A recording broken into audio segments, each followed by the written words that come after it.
Olá, meu irmão, a paz e a graça do nosso Senhor Jesus Cristo. Que bom que você chegou até o nosso canal. É com muita alegria que nós recebemos você aqui, né? Então eu queria pedir para você já se inscreva no nosso canal, curte, compartilhe com seus amigos, com seus vizinhos, com todos aqueles que estão ao seu redor. Quero dizer em nome de Jesus que essa mensagem possa te abençoar, segundo a tua graça, amor e favor. Eu sou o pastor Flávio e nós queremos te encontrar aqui, na nossa igreja, aos sábados, culto de jovens, às 19h30 e aos domingos, cultos com toda a família, às 19 horas. Que Deus abençoe sua vida. Seja bem-vindo à família Teu Rei. Aleluia. Amém? Glória a Deus. Não sei se é impressão minha, mas parece que a igreja está um pouquinho triste hoje. Pelo menos alguns irmãos, né? E nem nada. É que os atleticanos ficou tristes e veio ser consolados no culto, né? E os flamenguistas ficou felizes, não veio pro culto. Aí, esse clima aí. Mas glórias a Deus, irmãos. Glórias a Deus que o Senhor está aqui e vai consolar até você, atleticano. Amém? Glórias a Deus. Irmãos, como o pastor disse, nós estamos aí na série de mensagens sobre o pecado. E o tema da minha mensagem hoje é a cobiça da carne. E eu te convido a abrir sua Bíblia comigo lá no livro de 1 João, capítulo 2, versículo 15 e 16, que é o versículo, né, os versículos base da nossa série.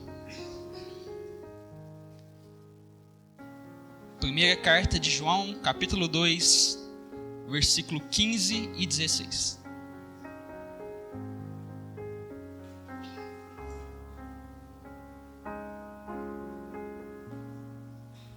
Quem achou diz amém? Amém? Vamos lá. Não amem o mundo e nem o que nele há. Se alguém ama o mundo, o amor do Pai não está nele.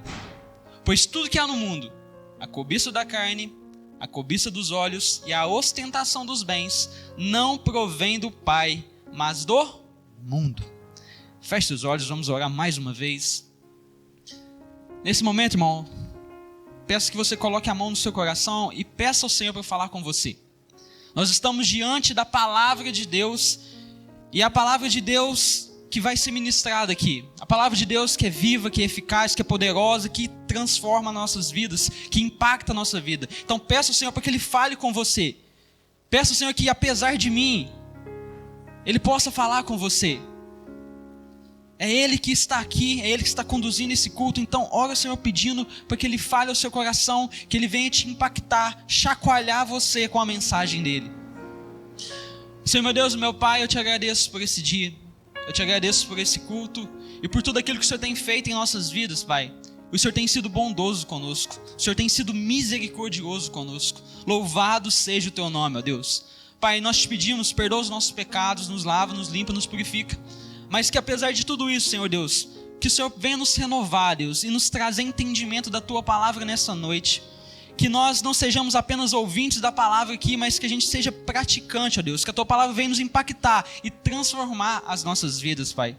Em nome do Senhor Jesus nós te pedimos, Deus, nos guie, nos direcione, ilumina, Deus, para o caminho que nós devemos seguir nessa noite. Pai, em nome do Senhor Jesus, nós te clamamos, Senhor Deus, que não seja palavra de homens aqui nessa noite, mas que seja a palavra do Senhor. Me usa como instrumento do Senhor, Deus. Perdoa as minhas falhas, as minhas imperfeições, Pai. Mas eu creio que a Tua mensagem será propagada para a honra e glória do Teu santo nome. Nós te pedimos isso. Amém, amém, amém. Glória a Deus. Wesley, pode colocar a imagem 1 para mim, por favor?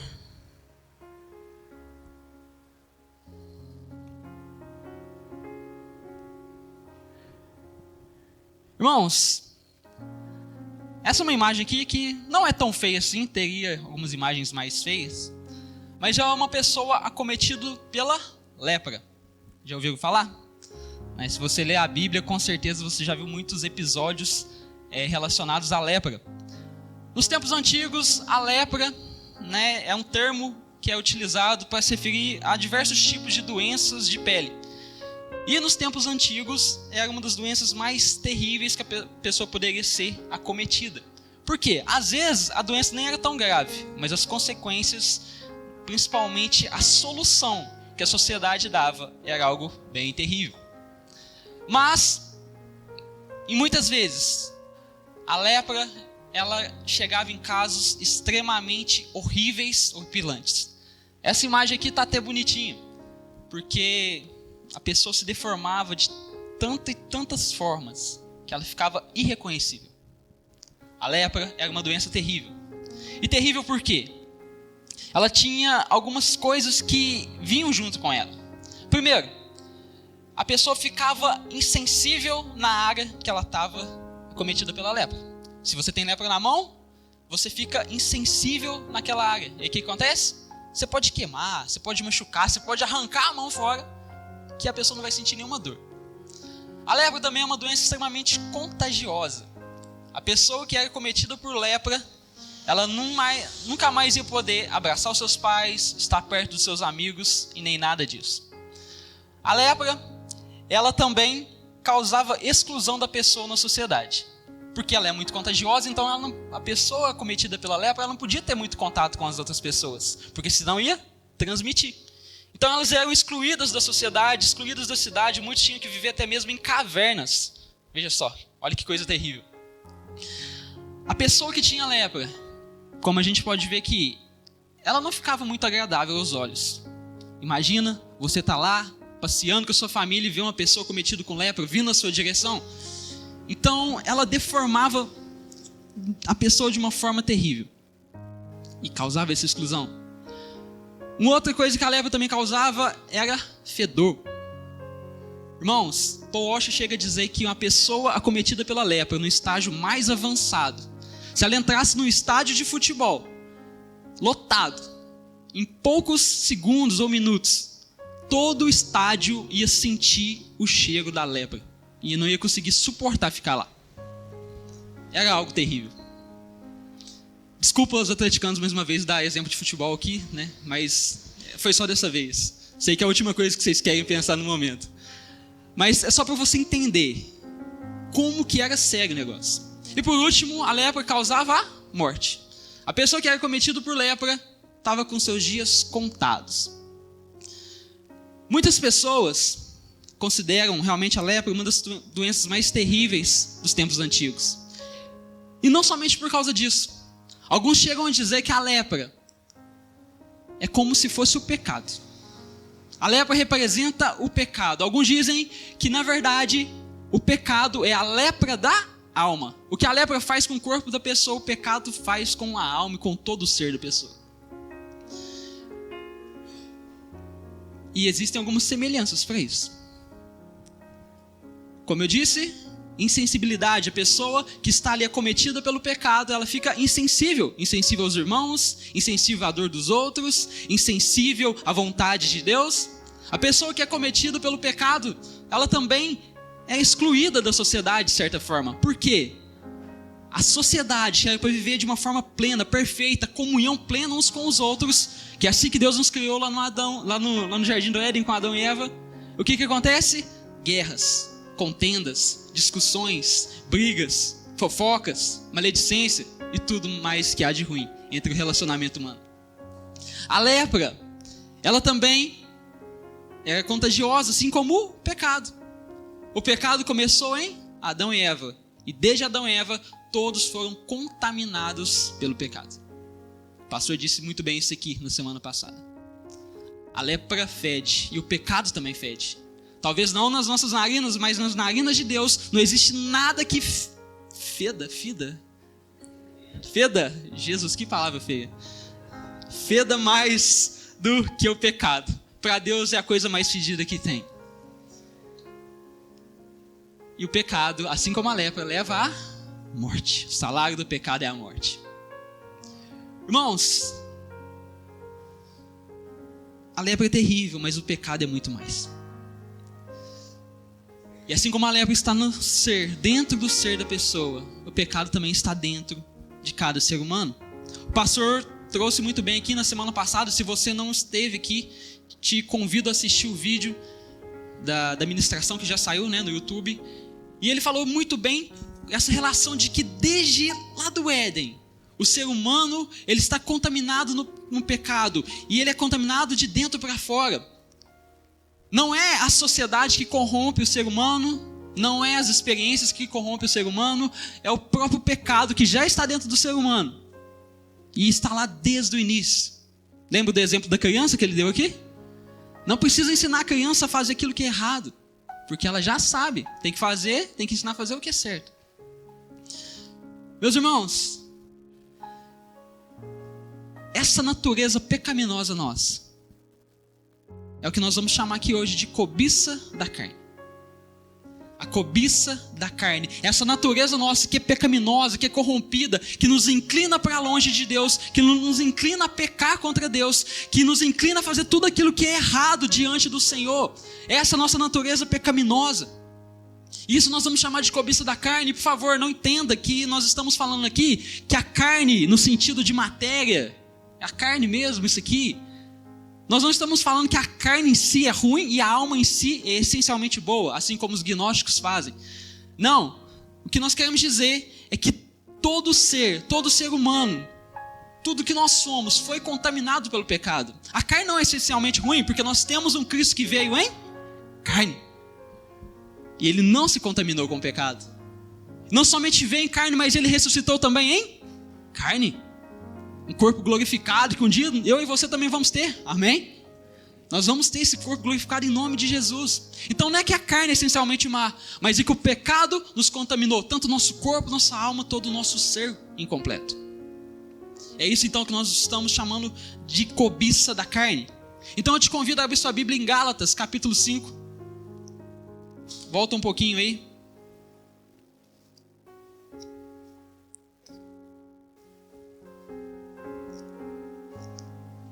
Gálatas capítulo 5,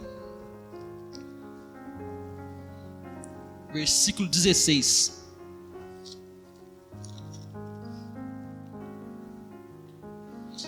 Beleza, vamos falar da cobiça da carne, mas o que é então essa cobiça da carne propriamente dito? E mais precisamente, o que ela faz com a gente? O que ela provoca em nós?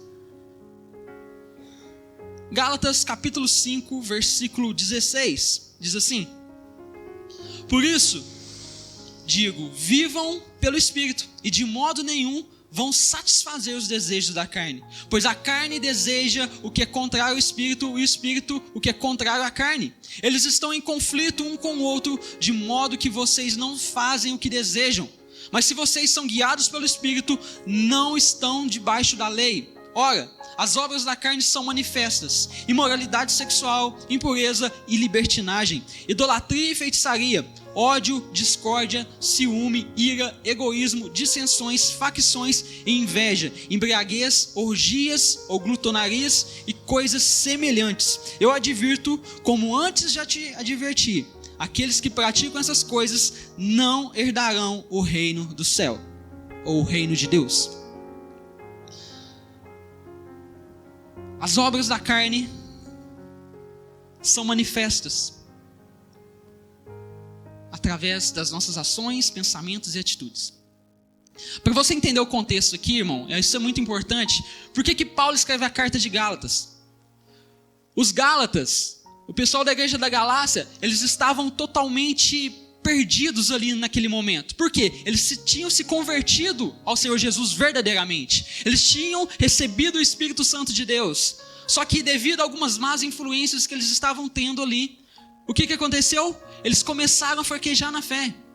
Eles começaram a ceder à circuncisão.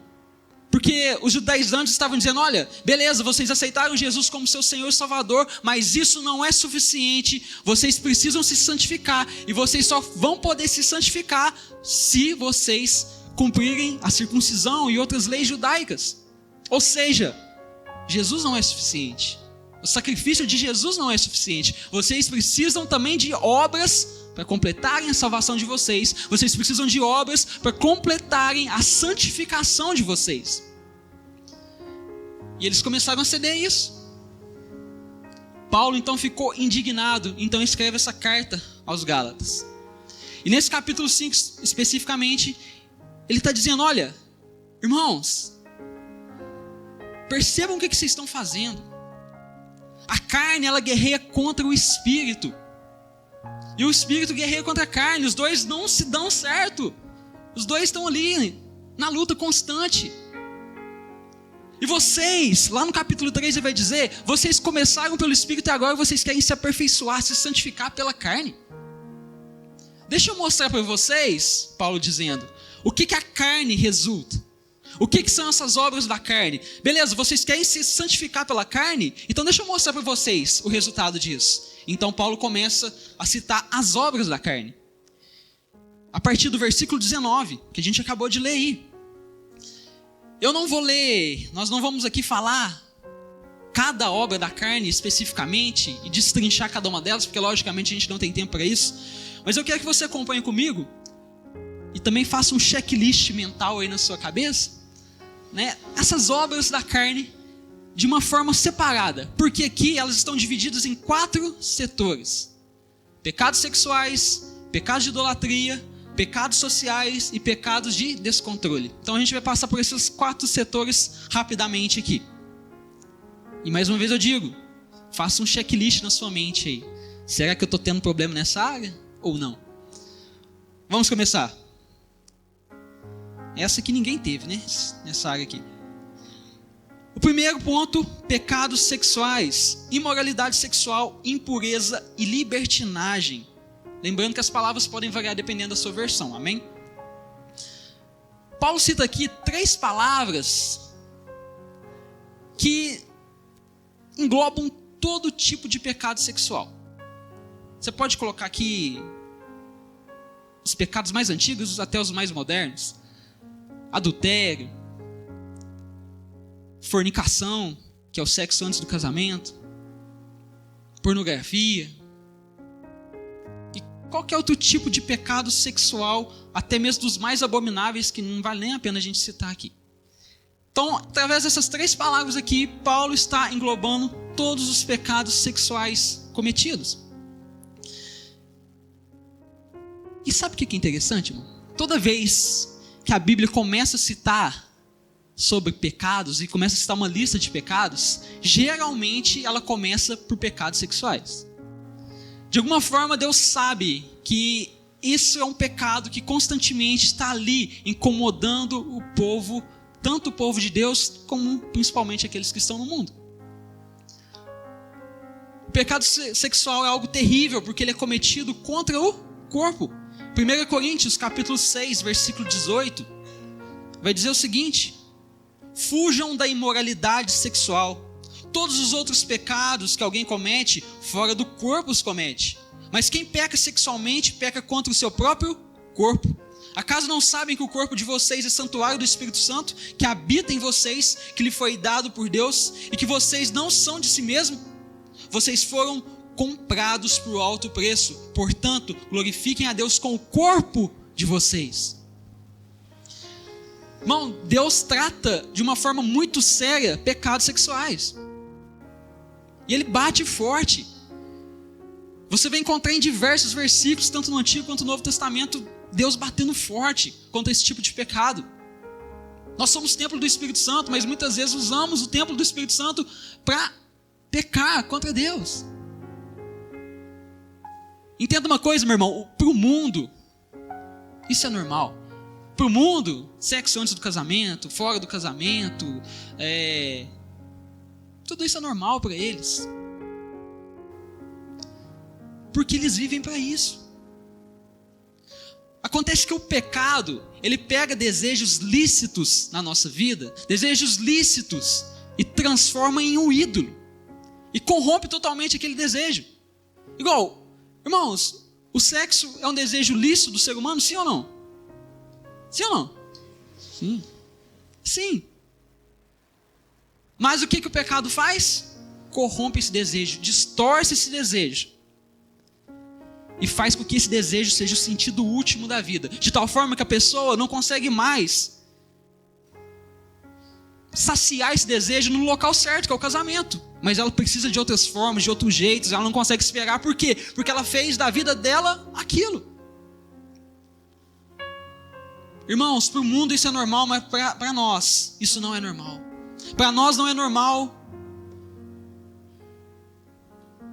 casal cristão que não é casado sair de um culto e ir para casa.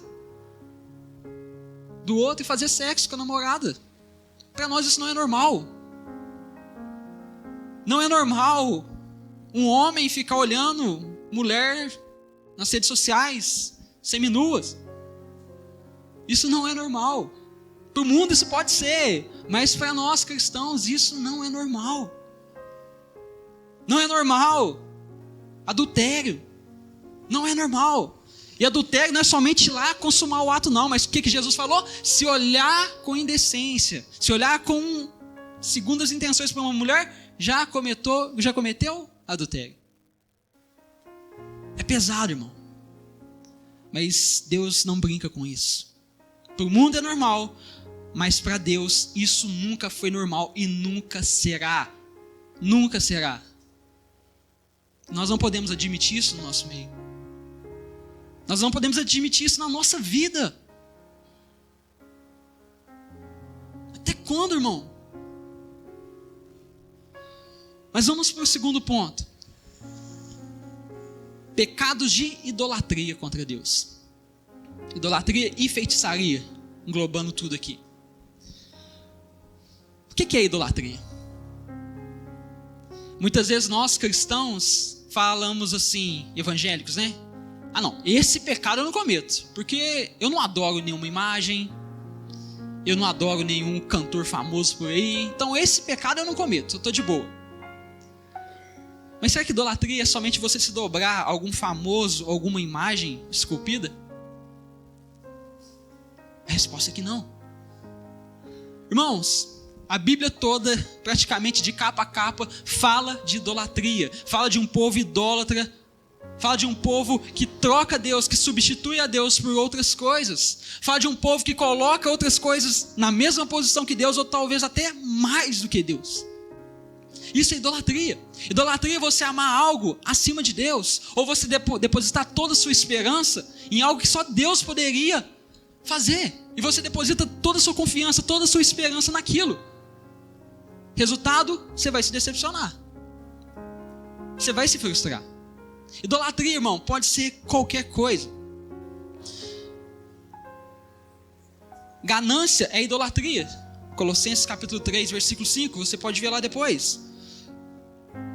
Poder militar, segurança, é idolatria. Abacuque capítulo 1, versículo 11, você vai ver os babilônios que adoravam o poder deles, o poder militar deles. Os profetas de Israel também foram acusados de cometer idolatria ao confiar nos assírios, sendo que eles deveriam confiar naquele momento somente em Deus. Saul é acusado de idolatria porque desobedeceu a Deus. A idolatria pode ser qualquer coisa, até mesmo coisas boas, coisas lícitas. Até porque quem que quer adorar um Deus ruim, né? Ninguém quer. Idolatria pode ser, como eu já disse aqui, o sexo, pode ser um relacionamento, pode ser dinheiro, profissão, ministério. Tudo isso pode ser idolatria. Até coisas maravilhosas como cônjuges e filhos. Se colocar acima de Deus, você está adorando, idolatrando, você está colocando ele numa posição que não é dele.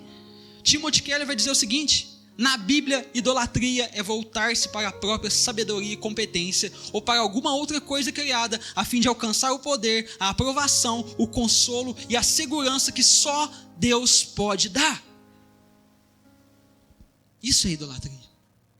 Se você quiser saber mais do assunto, eu te incentivo a ler um livro que até o Luciano me emprestou, Falsos Deuses, do Timothy Keller. Irmão, excelente. Você vai ver o quanto de idolatria nós ainda temos na nossa vida. Mas aí a pergunta que eu te faço, e aí, irmão? Será que você tem cometido idolatria? Será que você tem colocado alguma coisa acima de Deus na sua vida? Você tem adorado alguma coisa que você não deveria fazer? Será que... O que tem feito você acordar pensando e dormir pensando naquilo? Idolatria é isso, irmão. É aquilo que você acorda pensando, você passa o dia inteiro pensando naquilo, você dorme pensando. E se aquilo dá certo na sua vida, é o melhor dia da sua vida. Mas se aquilo der errado, acabou o mundo para você. O próprio Timothy Keller vai dizer o seguinte: olha, quando você perde uma coisa boa, uma coisa que você ama, é normal você ficar triste. Sim ou não? Você fica triste porque você perdeu alguma coisa que você ama. Você fica triste, você pode ficar pensativo, precisar de um tempo para se recuperar. Mas quando você perde um ídolo, Timothy Keller vai dizer que você fica devastado. Acabou a vida para você. Tem alguma coisa na sua vida hoje, irmão, que se você perder, você fala assim: não, acabou. Se eu perder isso aqui, já era para mim. Eu não consigo me ver vivendo sem isso. Se sim, toma cuidado. Você quer perder alguma coisa? Idolatra ela. Se você idolatrar, você vai acabar perdendo. Deus, pela sua misericórdia, arranca isso de você. Irmão, dá uma respirada aí. A culpa não é minha, tá? É o pastor que pediu para ministrar esse tema. Mas vai ficar bom. Já vai ficar bom. Oi? A culpa é do pastor. Ele que pediu para eu ministrar esse tema. Errou. Vamos lá. Pecados sociais: ódio, discórdia, ciúme, ira, egoísmo, dissensões, facções e inveja. A maior parte da lista está nos pecados sociais. Pecados que eles cometiam uns com os outros. Se você for ver o contexto da carta, Paulo está o tempo todo falando: olha, vocês têm que amar uns aos outros. Vocês estão se devorando uns aos outros. Vocês estão atacando uns aos outros o tempo todo. Vocês estão causando divisões entre si. Vocês estão falando mal dos outros. Isso tem que parar, isso é obra da carne. Vocês estão tentando se santificar por si mesmo e olha o que está resultando: divisão entre vocês. Vocês estão odiando os seus irmãos. Você quer saber se você está andando na carne ou não, irmão? Olha para o seu relacionamento com o próximo. Como tem sido? Olha para o seu relacionamento com os seus irmãos.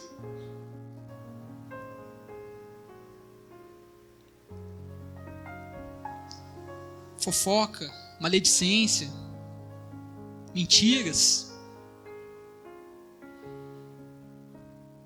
inveja. Ninguém admite, né, que sente inveja do irmão, ou sente inveja do seu vizinho. Mas estamos sendo tentados a isso o tempo todo. E por último, pecados de descontrole: embriaguez e glutonarias, ou dependendo da versão, orgias ou festas desregradas. Aqui Paulo, quando fala de glutonaria ou dessas festas desregradas, vem na mente dele uma festa muito comum que tinha naquele tempo, que as pessoas, né, se encontravam nas praças, locais públicos até, ou nos templos pagãos, e ali era, né, realmente uma orgia, coisas sem vergonha ali, e um banquete, muita comida. E eles comiam e se empanturravam e continuavam comendo, e só comiam simplesmente por ter prazer naquela comida. Ou seja, era uma festa regada para saciar os prazeres humanos.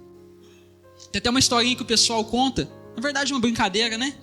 Que tinha 2 amigos que estavam numa festa dessa. E aí, já no final da festa, os 2 caem pro chão, se esparramam pro chão lá, ficam um em cima do outro, tudo quebrado de tanto comer. E aí um vira pro outro e fala: nossa, eu acho que eu comi demais. Você acha? É, eu acho. Mas deixa eu te falar uma coisa. Você quer comer mais? Eu quero comer mais, porque o prazer de comer é muito bom. Então faz o seguinte: enfia o dedo na sua garganta, e aí você vai vomitar, e aí vai sobrar espaço para você ter mais prazer para comer. Aí o rapaz diga assim: meu amigo, você acha que se coubesse um dedo na minha garganta eu já teria colocado uma coxinha no lugar? Já teria colocado. Não, eu quero comer, não cabe mais nada. A gente está exagerando aqui, irmão, mas é mais ou menos nesse sentido. Mas a gente tem que tomar cuidado com a glutonaria, com a gula. Esse é um pecado que se tornou aceitável no meio cristão. Não é verdade? A gente tem aquela frase, né? Não, crente não bebe, mas come que é uma beleza. E leva a sério esse negócio. Come mesmo. Irmão, não estou falando que qualquer mínimo de excesso que você tiver aí, de comer, você está cometendo a gula, mas, né, não vamos exagerar também. Não estou falando aqui para ninguém ficar olhando o prato do irmão, amém? Cada um tem as suas necessidades e come o tanto, né, que necessita. Mas que nós possamos ter cuidado com o nosso prato, né? Possamos tomar cuidado com isso. E a embriaguez, né, o excesso de bebida alcoólica, que você sabe muito bem que também é pecaminoso diante do Senhor. Irmãos, pode respirar agora, pode ficar tranquilo, que essa parte pesada terminou. Pode, né, Deus? Irmãos, mas, de novo, a gente falou de alguns dos pecados, algumas das obras da carne, alguns dos resultados da cobiça da carne. E aqui não são todos, tá?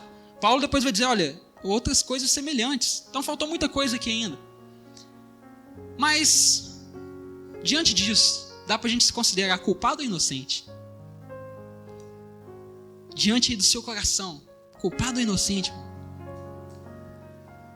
Esse é o resultado, se a pessoa quiser se santificar somente pela força do seu braço, ela não vai conseguir. E esses resultados da carne vão ficar cada vez maiores na vida dela. Você quer se santificar pela sua força? O resultado vai ser isso aqui. E vai ser cada vez pior. Mas graças a Deus, existe um oponente nesse ringue. Versículo 16 e 17. Gálatas 5, 16 e 17. Primeiro nós falamos das obras da nossa carne e agora eu quero falar com você do oponente da nossa carne. Por isso digo, vivam pelo Espírito e de modo nenhum satisfarão os desejos da carne. Pois a carne deseja o que é contrário ao Espírito, o Espírito o que é contrário à carne. Eles estão em conflito um com o outro, de modo que vocês não fazem o que desejam. Mas se vocês são guiados pelo Espírito, não estão debaixo da lei. Eu não sou muito fã de UFC, não. Mas eu confesso que tinha um lutador brasileiro que toda vez que ele lutava, me chamava a atenção, que ele era diferenciado. Que é o Anderson Silva. Quem conhece? Acho que a maioria, né? O Anderson da Spider. E ele tinha uma forma de lutar muito específica. E ele era bom, cara. Ele chegou a fazer 10 defesas de cinturão na sua categoria. 10 defesas de cinturão, irmão, é muita coisa. Ele enfrentava os melhores adversários e derrotava eles como se eles não fossem nada. Rapidamente. Como se ele estivesse brincando com alguém. Ele era um lutador que parecia ser imparável, invencível. Até que um dia, um desconhecido chamado Chris Weidman, não sei se essa é a pronúncia, foi lá e surpreendeu todo mundo. Venceu o Anderson Silva. E aí o Anderson Silva teve revanche com ele. Resultado, o Anderson perdeu de novo. O Anderson, que não perdia nenhuma luta, perdeu 2 vezes seguidas para esse cara aí. Aquele que era invencível, imparável, encontrou um oponente que ele não conseguia vencer. Da mesma forma, meus irmãos, a carne é forte. Mais forte que o Anderson Silva. A carne, ela é terrível. Ela nos inclina para o mal. A cobiça da carne está dentro do nosso corpo. E ela realmente é forte em nos empurrar por aquilo que é errado. Mas existe um oponente para ela. Que quando ela enfrenta esse oponente, ela não consegue vencer de forma alguma. E esse oponente, estou falando do Espírito Santo de Deus, que luta contra a carne. Então, meus irmãos, entenda uma coisa. Se você não é um cristão, se você não tem Jesus Cristo como seu Senhor e Salvador, saiba que você está totalmente fadado a ser controlado pela carne. Porque a carne vai derrubar qualquer oponente que você levantar para ela. Qualquer coisa, qualquer livro de autoajuda, seja lá o que for, a carne vai derrubar, porque ela é forte. Ela vai derrubar. Mas se você está em Cristo Jesus, você é templo do Espírito Santo, O Espírito Santo habita dentro de você. Não é que o Espírito Santo está em você de vez em quando, ele habita dentro de você, se você de fato se converteu. E se o Espírito Santo habita dentro de você, ele automaticamente vai te inclinar para aquilo que é de Deus, vai te inclinar para fazer a vontade de Deus, porque ele vai militar contra a carne. Então nós estamos aqui no meio de uma situação, do lado a carne nos empurrando para aquilo que é contrário à vontade de Deus, do outro nós temos o Espírito Santo de Deus nos empurrando para aquilo que é certo, que é de acordo com a vontade de Deus.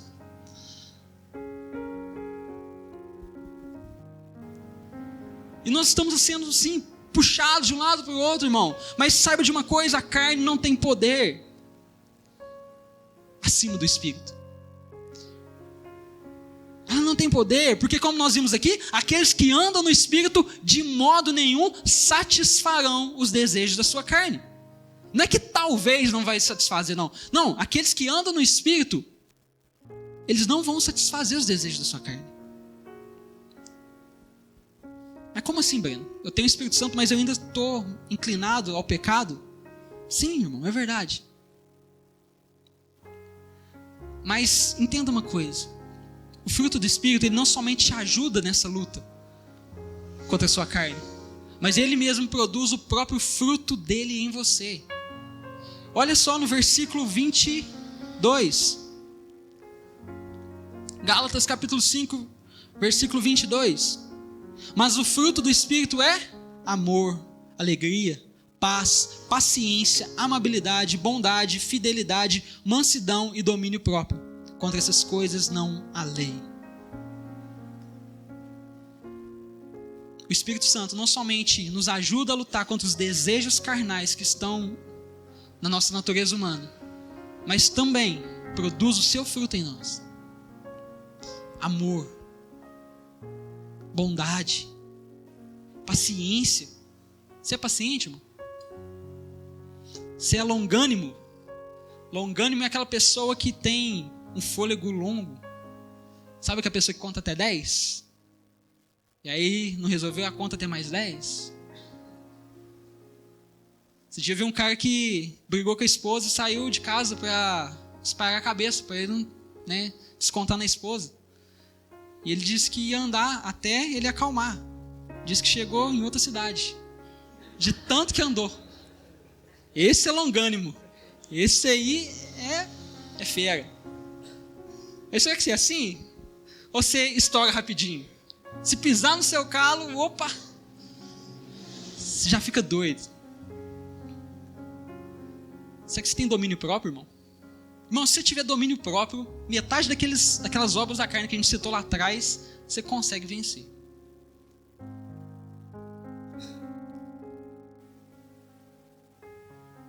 Você tem manifestado o fruto do Espírito na sua vida? Olha aí para essa lista. Olha para essa lista. Vamos ler de novo? Amor, alegria, paz, paciência, amabilidade, bondade, fidelidade, mansidão e domínio próprio. Você consegue enxergar essas coisas na sua vida? E principalmente, irmão, você consegue manifestar essas coisas na vida do seu irmão? Porque, para pensar, olha cada aspecto do fruto aqui. Percebe que muitos deles só tem sentido se você tiver um irmão para compartilhar? Você não tem que ser longânimo com Deus, manso com Deus, porque Deus não te ataca, Deus não faz mal para você. Você tem que ser manso com o seu irmão que pisa no seu calo, não é verdade? Amar a Deus é muito fácil, quero ver amar aquele irmão que falou mal de você. O fruto do Espírito se manifesta para que a gente se manifeste dessa forma na vida dos nossos irmãos. É disso que nós precisamos. E por último, irmão, meu terceiro e último ponto, nós falamos das obras da nossa carne, como elas se manifestam. Nós falamos do oponente da nossa carne, que vence a carne. Ele certamente vencerá a carne. E agora nós vamos falar da crucificação da nossa carne. Gálatas capítulo 5, versículo 24.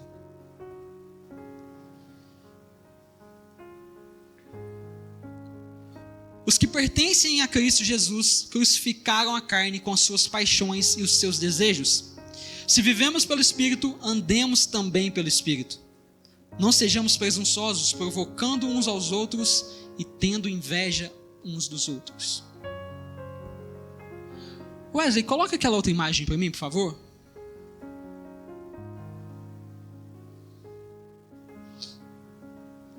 Irmãos, então tá aqui. Fruto do Espírito e as obras da carne. Quando você olha para essa lista, o que vem na sua mente? O que você pensa?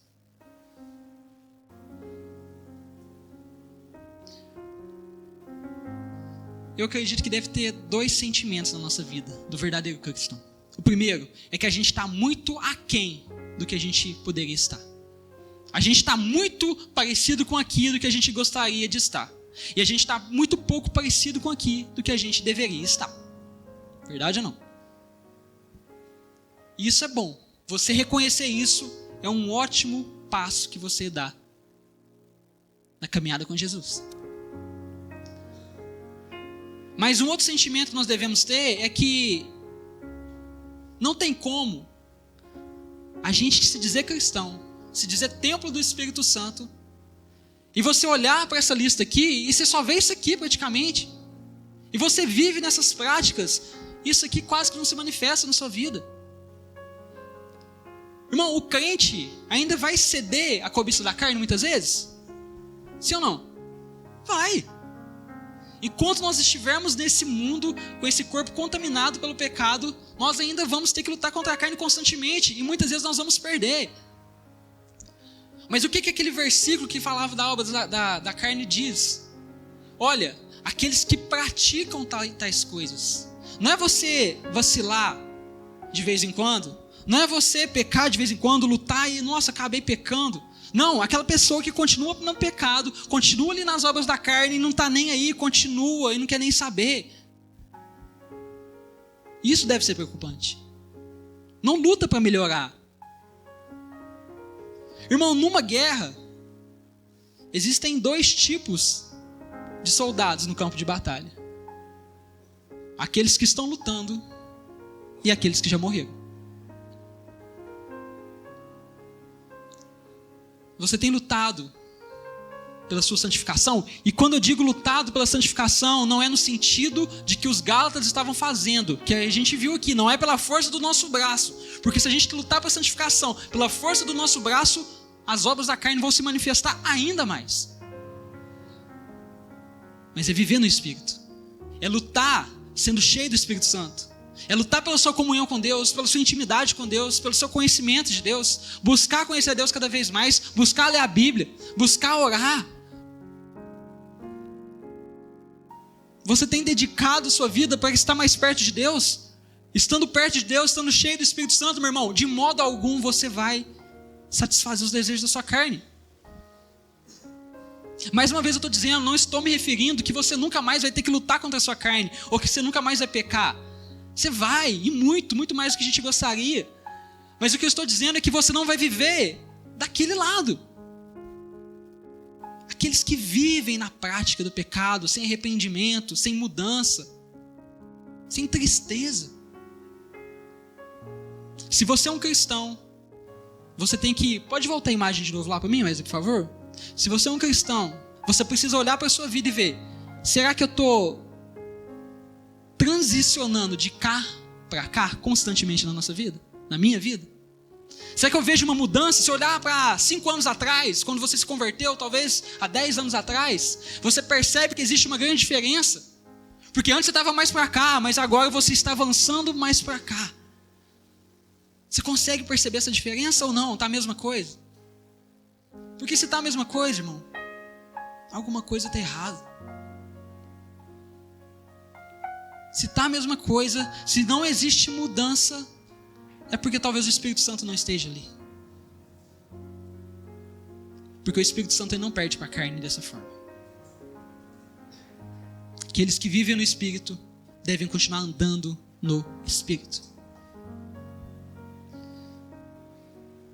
Eu quero te convidar a ficar de pé nesse momento. porque eu quero que a gente ore ao Senhor juntos. Que a gente reflita sobre isso juntos.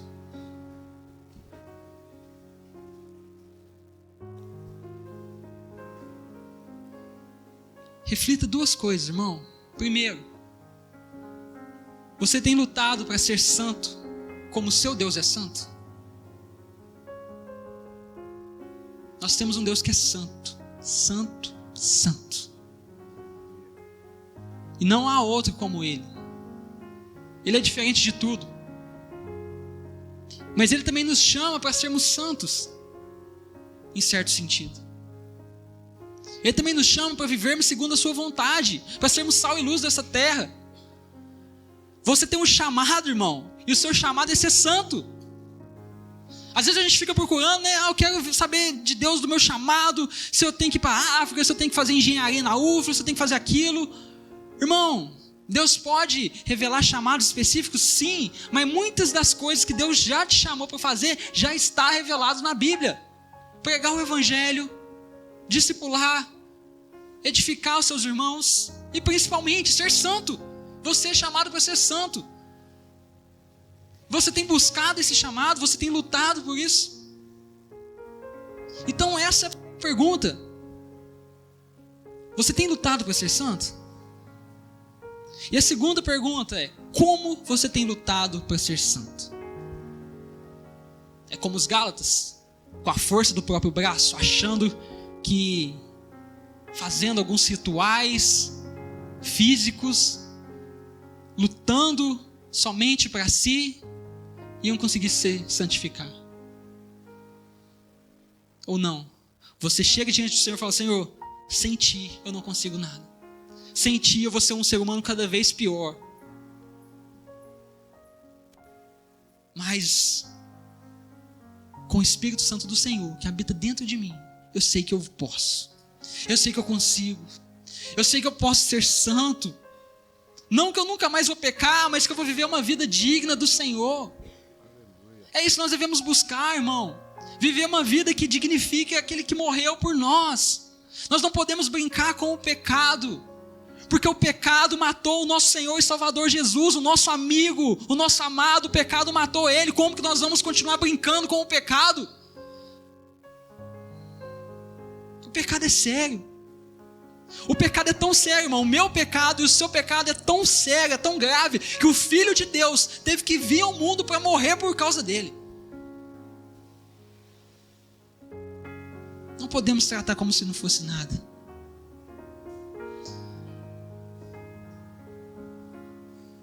Mas o mesmo Deus que te chama para ser santo, Ele está nesse momento te falando: olha, eu te chamo para ser santo, mas não é para você ir sozinho, não. Vem comigo. Vem comigo. Esteja perto de mim e eu irei te santificar. Então feche seus olhos nesse momento, meu irmão. Eu queria que você realmente refletisse sobre isso. Essas duas perguntas que eu acabei de fazer. Primeiro, estou lutando para ser santo? E segundo, como estou lutando para ser santo? Do meu jeito? Com os meus métodos? Com a minha força? Ou buscando ao Senhor, sendo cheio do Espírito Santo, amando os meus irmãos? Rasga o seu coração nesse momento diante de Deus e deixa Ele falar com você. Peça para que Ele te guie, te direcione, para que Ele te mostre aquilo que você precisa consertar na sua vida.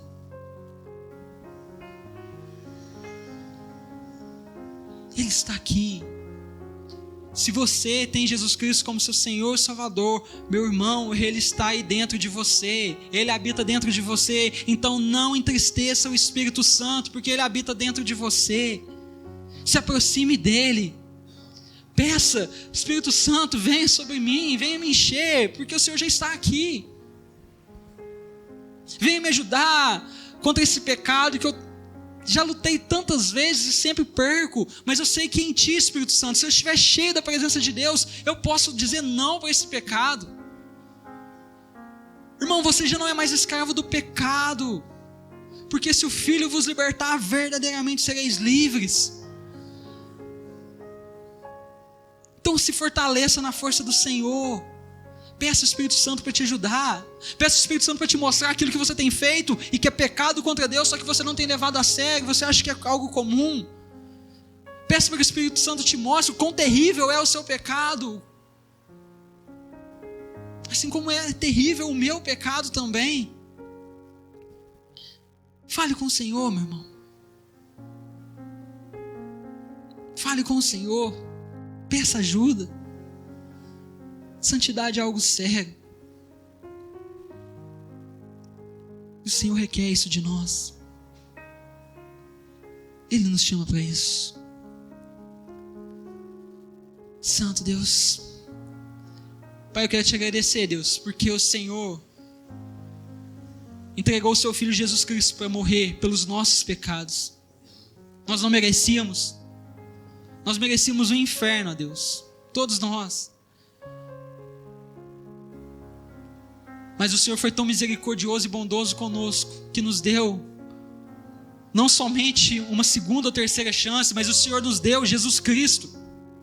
Porque se a gente tivesse outras chances, a gente ia falhar em todas, mas o Senhor nos deu Jesus. Por isso, nós hoje podemos nos achegar diante do Senhor, com as mãos limpas e com o coração puro, entrando com ousadia no Santo dos Santos, pela presença do Senhor, na presença do Senhor, pelo novo e vivo caminho. Nós te agradecemos por isso, ó Deus. E assim como nós entramos pela fé, através do Teu Santo Espírito, que nos convenceu do pecado, nós também te pedimos, ó Deus, nos santifica, através do Teu Santo Espírito. Nos dê discernimento, nos ajude a saber o que fazer em cada situação, mas que a gente não lute com a nossa força, mas que a gente lute por aquilo e com aquilo que o Senhor nos deu, que é o próprio Deus habitando em nós. Pai, nos ajude nisso. Nós clamamos ao Senhor, nos guie, nos direcione, nos fortaleça. Venha sobre nós, porque nós queremos ser santos. Transforma os nossos desejos, transforma as nossas vontades, transforma os nossos pensamentos, transforma as nossas ações. Nós precisamos de uma transformação total de Ti, Senhor Deus. Venha sobre nós, de glória em glória para a Tua glória. Venha sobre nós, ó Deus. Nós te pedimos em nome do Senhor Jesus. Faz o Teu milagre, Deus, e nos guie, para que a gente cumpra a Tua vontade em todas as áreas da nossa vida. É o que nós te pedimos, em nome do nosso Senhor Jesus. Amém, irmão? Glórias a Deus. Meus irmãos, glória a Deus. São palavras duras, né? Nós estamos, acho que tem um bichinho aí, Breno, se quiser trocar lá. Nós estamos fazendo uma série pesada, mas são as palavras do Senhor. E nós poderíamos estar aqui fazendo você passar tempo, fazendo você rir, fazendo você achar que está tudo bem com a sua vida, e daqui a alguns anos o Senhor voltando, a gente não estaria com Ele. Você não está perdendo tempo. Então por isso eu te peço, não falte dos cultos esse mês. Talvez você veio e diz assim: nossa, não saí com a minha bênção hoje. Você saiu com a sua bênção, você saiu muito abençoado, porque você está aprendendo o que o Senhor quer de nós. Amém, irmãos? Nós fazemos isso, nós pregamos com essa forma mais dura, é porque Deus nos ama e nós também amamos vocês. Conserte a sua vida, eu preciso consertar a minha vida, nós precisamos nos consertar com o Senhor todos os dias e buscar a santidade, porque é isso que Ele quer de nós. Amém? Vamos orar. Senhor, meu Deus e meu Pai, muito obrigado por essa noite. Muito obrigado por essa palavra. Nós não queremos andar segundo as obras da carne. Nos ajuda através do fruto do Espírito a sermos guiados pelo Senhor, direcionados pelo Senhor, que possamos andar em glória, andar em santidade, porque a santidade agrada o Senhor. Abençoe os meus irmãos que aqui estão, abençoe os meus irmãos que estão nos ouvindo através do YouTube, que eles sejam fortalecidos pelo Senhor. Que a graça do Senhor esteja sobre eles e que possamos viver uma vida em santidade para a glória do seu nome, em nome de Jesus. Estenda suas mãos, que o Senhor, meu Deus, te abençoe e te guarde. Resplandeça o seu rosto sobre ti e vai adiante de ti. 1000 cairão ao teu lado, 10.000 à tua direita, porém você não será atingido. Eu profetizo, Igreja do Senhor seja abençoada em nome de Jesus. Amém, amém e amém. Dá um aplauso ao Senhor. Estamos encerrados.